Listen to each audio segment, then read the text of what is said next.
Hello, friends. Good evening. I welcome you all to this channel, Beyond English. Here we help the students improve their English using various techniques. In this episode, we'll learn English through a story which is about a great Indian thinker, philosopher, and religious guru and social reformer, Guru Nanak Dev Ji Maharaj. So let's begin with the story. The title of the story is The Messenger of Truth. Guru Nanak Dev Ji was born in 1469 in Talwandi, now called Nankana Sahib, in present day Pakistan.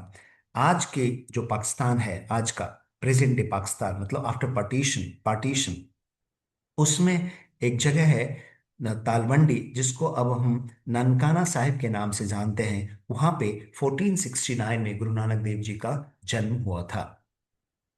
From childhood बचपन से he was deeply thoughtful. बचपन से ही बहुत ही एक philosopher एक thinker की तरह हमेशा थॉटफुल मुद्रा में रहते थे, बहुत ही गहराई से किसी मुद्दे पे सोचते थे।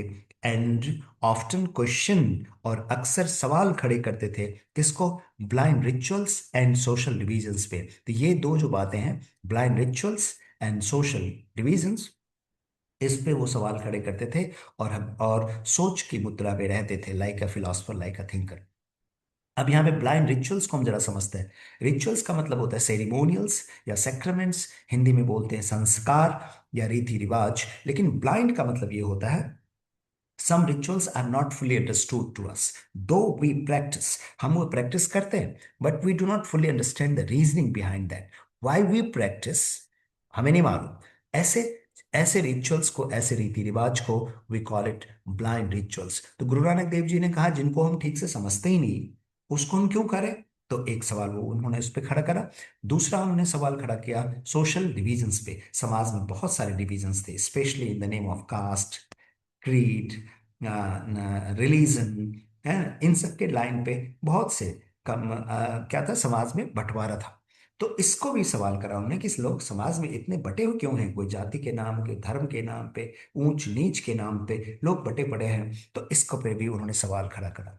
ठीक है। He believed that all human beings are equal. उनका ये मानना था कि सारे इंसान, ह्यूमन बींग्स, आदमी जो है सिर्फ आदमी है, सब समान है, कोई फर्क नहीं है। Regardless of caste, regardless of जो है that's a proposition, the meaning is no matter या not affected by, irrespective of, कोई फर्क नहीं पड़ता किसी का क्या कास्ट है, किसी का रिलीजन क्या है, किसी के पास पैसा है या नहीं है, गरीब है या अमीर है, इससे कोई फर्क नहीं पड़ता। All human beings are equal regardless of caste, religion, creed and wealth, ऐसा वो मानते थे। As a young man, एक यंग मैन के तौर पे Guru Nanak Dev ji travelled widely across India and beyond. वो वो ट्रेवल किया उन्होंने। वाइडली का मतलब बहुत ज्यादा, वाइडली मतलब बहुत बहुत दूर दूर तक, और बहुत फ्रिक्वेंटली, यहाँ पे सेंस ये बनेगा वाइडली, ही ट्रेवल्ड वाइडली, दूर दूर तक, अक्रॉस इंडिया, इंडिया के दूर दूर के हिस्सों में, यानी कि इंडिया को कवर करते हुए, है ना, उन्होंने इंडिया के बहुत बहुत हिस्सों में दूर दूर तक उन्होंने ट्रेवल करा। एंड बियॉन्ड, इंडिया के बाहर भी वो गए। कुछ एक डिफिकल्ट वर्ड्स है यहाँ पे लिखा हुआ नीचे। Thoughtful, that's an adjective, that's meditative. और pensive, I was in a thoughtful mood, he was in a thoughtful mood, he seems to be in a pensive mood, he was in a pensive mood। इस तरीके से use करेंगे। Adverb के तौर पे use करते often, that's frequently, अक्सर या प्राय। रिचुअल्स, दैट सैक्रामेंट्स या सेरेमोनियल्स को हम रिचुअल्स कहते हैं। Regardless of is a preposition meaning is irrespective of या नॉट अफेक्टेड बाय, से प्रभावित नहीं होना और कुछ कोई फर्क नहीं पड़ता। That is the meaning of regardless of, कुछ से कोई फर्क नहीं पड़ता, ये इसका एग्जैक्ट हिंदी बना। अक्रॉस मतलब कवरिंग एंड बियॉन्ड मतलब के बाहर। इतना तो आप समझ गए। चलिए अब नेक्स्ट स्लाइड पे आते हैं हम लोग।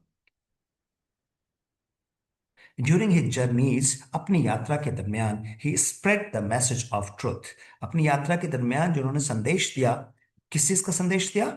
मैसेज ऑफ ट्रुथ, सच का। Compassion, that is Karuna.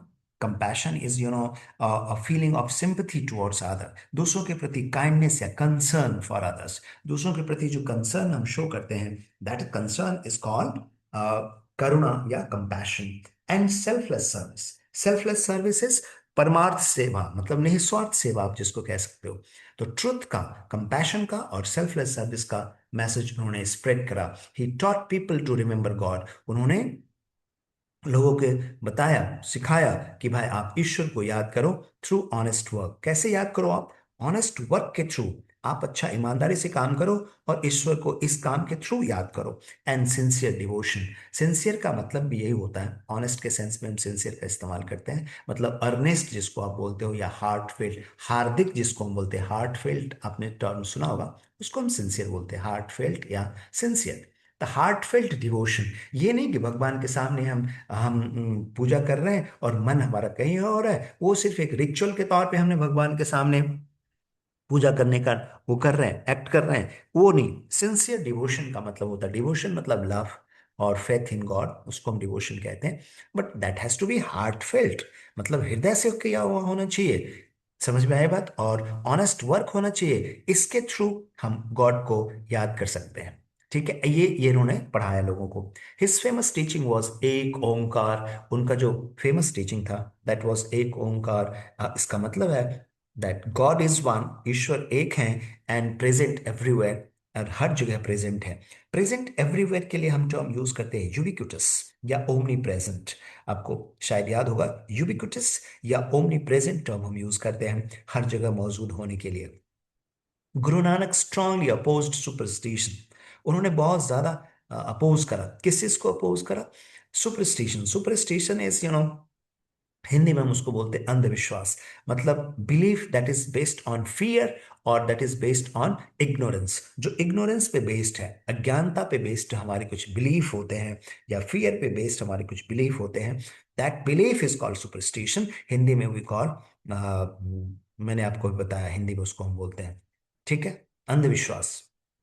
Next one, hypocrisy. Hypocrisy is an act of pretending to be what you are not, pretending to maintain high moral ground. मतलब आप कोई भी इंसान जो हिपोक्रेट होगा, वो हिपोक्रेसी शो करेगा, तो वो मेंटेन, ये ऐसा शो करेगा कि I am very, you know, I mean learned man, या I am a, very kind person, या sincere man, या was, I mean, having virtue, lot many virtues, या lot many values, इस तरीके से वो पोर्ट्रे करेगा। बट जबकि उसके अंदर उतने सारे वर्च्यूज या वैल्यूज नहीं होंगे, वो दिखावा करेगा। So pretending to be good while, है ना, समझिए आप मेरी बात को, that's called hypocrisy. And injustice, मतलब उन्होंने अंधविश्वास that is superstition, hypocrisy that is ढोंगपना, और इनजस्टिस दैट इज अन्याय, इनका स्ट्रांगली अपोज करा। He encouraged people to live a simple life filled with love and humility. उन्होंने लोगों को encourage करा कि भाई सिंपल लाइफ लीड करो ना, एंड आपके लाइफ में क्या होना चाहिए? That should be filled with love and humility. मानवता से, मतलब इंसानियत और प्यार, दो शब्द, प्यार और इंसानियत से भरी हुई जिंदगी, साधारण सी जिंदगी जीने के लिए उन्होंने एनकरेज करा लोगों को। एनकरेज करना मतलब प्रमोट करना, फर्दर करना। One of his greatest contribution was the idea of langar. Contribution का यहाँ पे मतलब गिफ्ट समझ लो आप, एक तरीके से प्रेजेंट समझ लो, गिफ्ट समझ लो। So one of his greatest contribution was the idea of langar. Langar का जो उन्होंने एक आइडिया दिया, वो उनका एक महान सौगात है उनकी। कंट्रीब्यूशन मतलब यहाँ पे सौगात मानवता को। लंगर है क्या? Community kitchen where everyone sits together. Langar एक कम्युनिटी किचन है जहाँ पे सारे लोग एक साथ बैठते हैं और भोजन खाते हैं, and eat the same food. एक साथ बैठते हैं और सेम फूड खाते हैं। उससे क्या होता है? That promotes equality and brotherhood. अब यहाँ पे प्रमोटिंग इक्वालिटी एंड ब्रदरहुड में जो ये टर्म आप यूज कर रहे हो, दैट्स अ पार्टिसिपल फ्रेज। मतलब sitting together and eating the same food promotes equality and brotherhood. एक साथ बैठना और सेम फूड खाना, ये प्रमोट करता है इक्वालिटी को, मतलब समानता को और भाईचारे को। तो प्रमोटिंग इक्वालिटी एंड ब्रदरहुड जो यूज करा गया है, that's a phrase, and that starts with the present participle. That's why we call it participle phrase. Next है last paragraph. Through his words and actions, अपने शब्दों और अपने कर्म के द्वारा गुरु नानक देव जी इंस्पायर्ड मिलियंस। उन्होंने मिलियंस को, मिलियंस लाखों लाखों को इंस्पायर्ड करा है। His teachings continues to guide people towards peace, harmony and moral living even today. उनकी जो शिक्षा है वो आज भी लोगों को गाइड करती है, किसकी तरफ? शांति की तरफ और सद्भाव की तरफ, और मूल्यवान जीवन, मूल्यवान मतलब मूल्य पे बेस्ड जीवन, मतलब मर्यादा पे बेस्ड जिंदगी जीने के लिए लोगों को गाइड करती है। ये यही स्टोरी है, यही इसका मॉरल है। और इसमें हमने कुछ एक डिफिकल्ट वर्ड्स बच्चों है। ब्लाइंड रिचुअल्स मतलब customs followed without understanding, customs या रिचुअल्स या से इमोनियल्स। और compassion is kindness and concern for others, selfless service that is helping others without expecting. Sincere is heartfelt or earnest. Devotion is deep love and faith in God. Superstition is belief based on fear or ignorance. Hypocrisy is pretending to be good while acting. Humility is being modest या respectful. And contribution is gift या present. And promote इस करना के लिए use करते हो encourage या further. I hope कि इस तरह के स्टोरी से आपको काफ़ी फायदा मिलेगा इंग्लिश वोकैब बिल्डिंग में भी। और हमारा रीडिंग का जो हैबिट है, रीडिंग प्रैक्टिस है, वो हमारा बेहतर होगा। तो आज के लिए बस इतना ही। आप हमारे चैनल को लाइक करें, शेयर करें और सब्सक्राइब करें। आज के लिए बस इतना ही। Thank you very much.